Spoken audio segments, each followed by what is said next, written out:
Before starting this talk, I just want to outline what I hope you'll learn from it. The first is what climate change is, the second is why it's a problem, and the final thing is what you can do about it. I think all people know the very basics of what climate change is. Greenhouse gases are made by doing things like burning coal to make electricity, or driving petrol or diesel cars, as well as other things like gas central heating for homes. Once these gases get into the air, it heats up the planet by trapping more of the sun's heat. This is often called the greenhouse effect, as the planet heats up a bit like a glass greenhouse. As we've already been putting greenhouse gases in the air for some time, global warming is already happening. For example, the top hottest 10 years for the UK since records began well over 100 years ago have all happened in the last 17 years. Also, these higher temperatures have been melting ice both in the North and the South Poles, as well as ice in Greenland and glaciers across the world. This can be seen by photographs from satellites. This one shows how ice caps of the North Pole have shrunken massively since the 1980s, losing 50% of their ice. You can also see how ice across the world has melted by comparing pictures of places over time.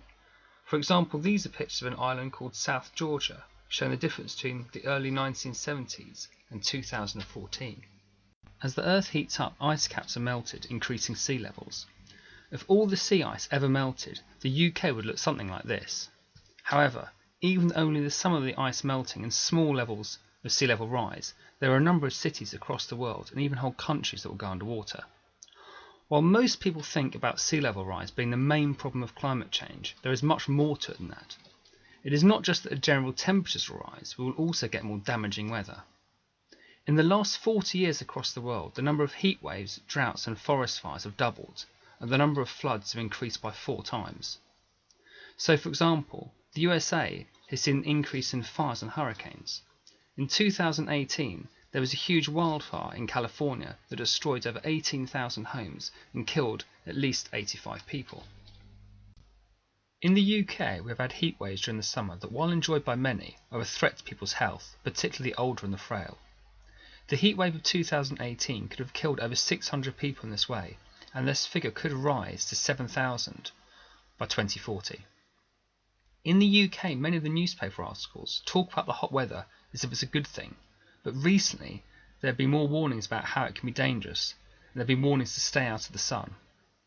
Also, with rising temperatures, some areas of the world, particularly around the equator, will simply become too hot for many people to live in.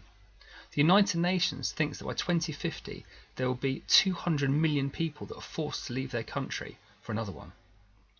Arguably, the most worrying thing about climate change is its impact that it could have on the world's ability to grow food. At the moment, the UK relies on half of its food being produced in other countries. As the world warms and less rain falls, large areas stop being places where food can be grown and instead become more like deserts.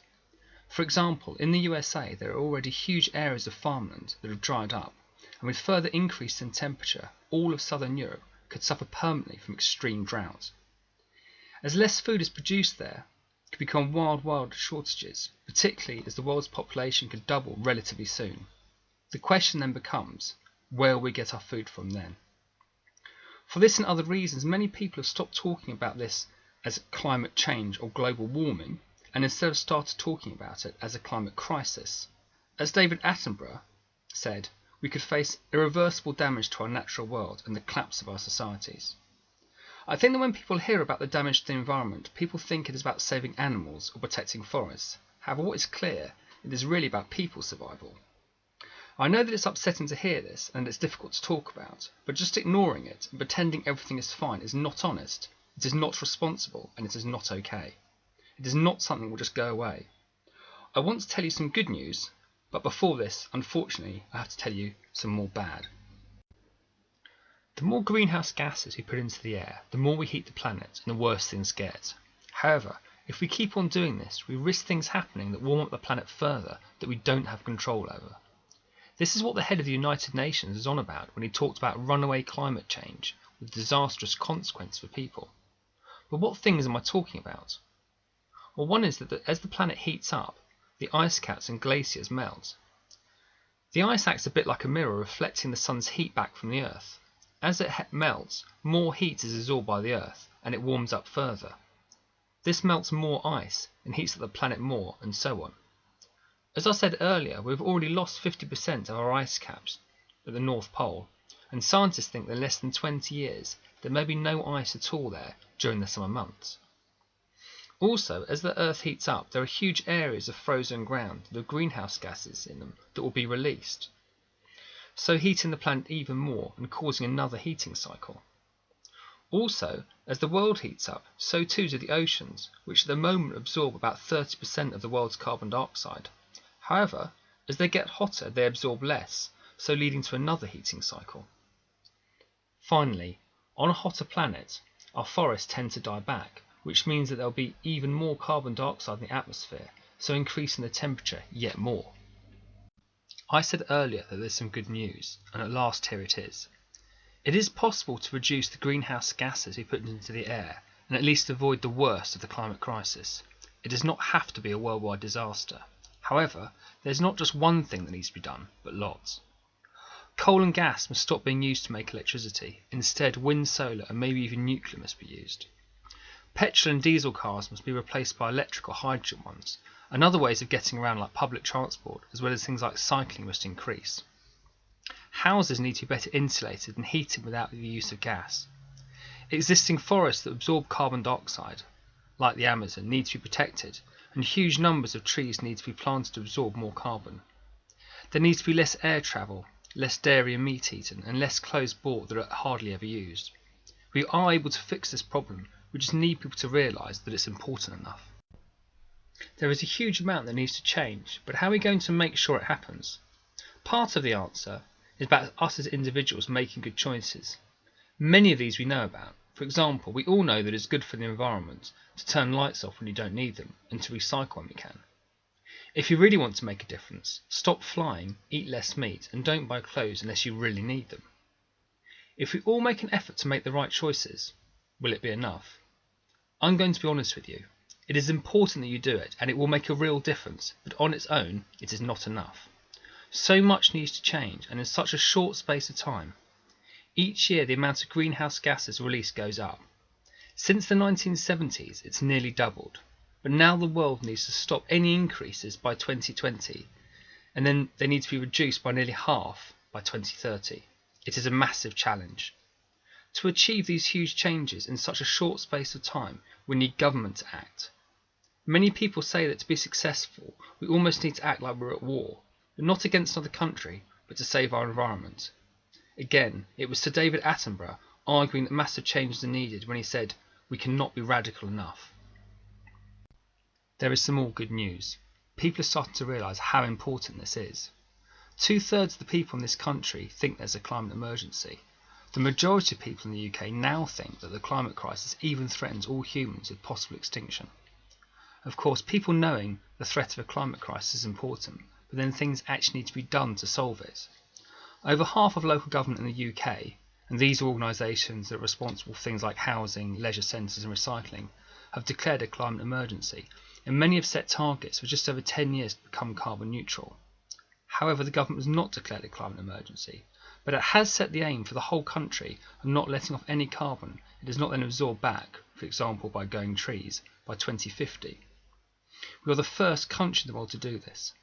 However, it is thought by scientists that if they manage to do this, there's only a 50-50 chance that really dangerous levels of global warming can be avoided. Also, many experts claim that the government is unlikely to achieve its aim, as it's still allowing new gas and coal mines to be opened, as well as increasing the number of flights taken and allowing the sale of petrol and diesel cars for the next 20 years. Unfortunately, nearly all countries, including our own, have a history of missing these types of targets. In 2016, out of 195 countries that agreed on targets of greenhouse gases, only 7 looked like they might actually achieve them. You may think this has nothing to do with you, and because you can't vote, you have no power. However, that is simply not true. Probably the one person that has had the biggest impact on getting people to take this seriously is a Swedish schoolgirl, now aged 16, called Greta Thunberg, who started by protesting outside her own parliament. Young people tend to be more concerned about the climate crisis than older people. Some people may think this because by the time it gets really bad, if nothing is done, many older people will not be around. However, everyone wants their children and grandchildren to have a good future, and this is why what young people say that are your age can be so powerful.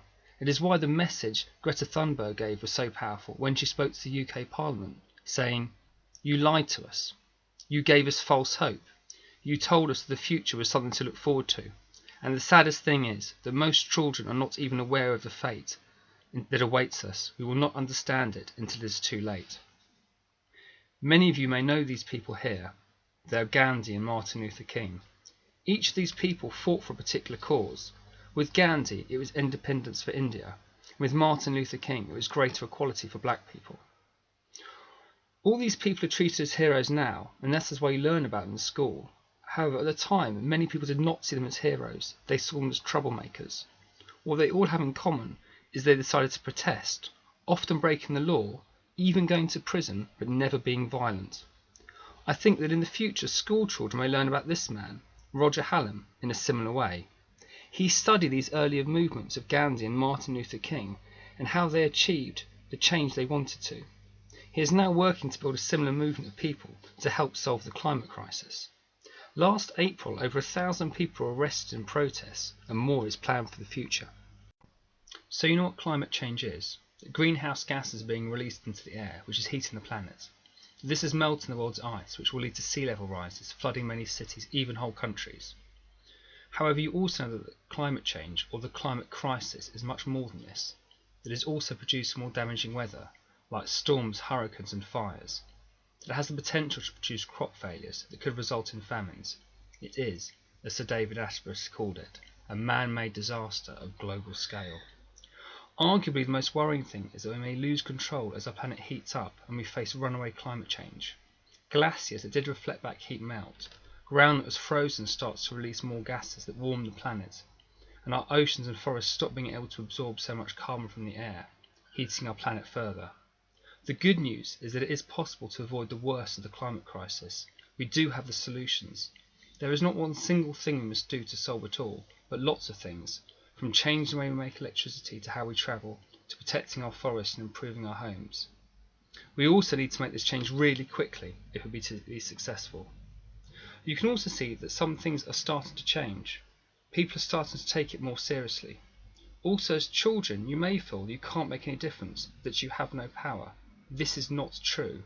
It may be that you are the people that have the most power, as everyone wants their children to have a good future. Thank you for listening. Some schools like to give assemblies around values such as honesty and responsibility. If you feel this information is best framed in these terms, the next slide can be used at the beginning of the talk. I want to talk to you about the importance of being responsible.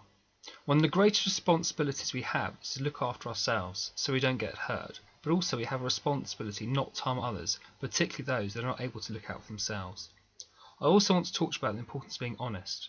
Being honest is important in itself, as it means that people will trust you and you'll build good relationships.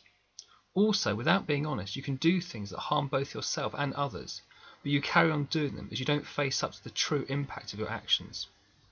As responsibility and honesty are so important, I want to talk to you about what Sir David Attenborough, who you may well know as the presenter of these nature programmes, said is the major challenge facing our world.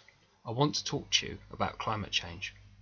For the slides and scripts of this talk, please visit the Times Educational Supplement website, searching for Rufo Rufus, and select the assembly on climate change.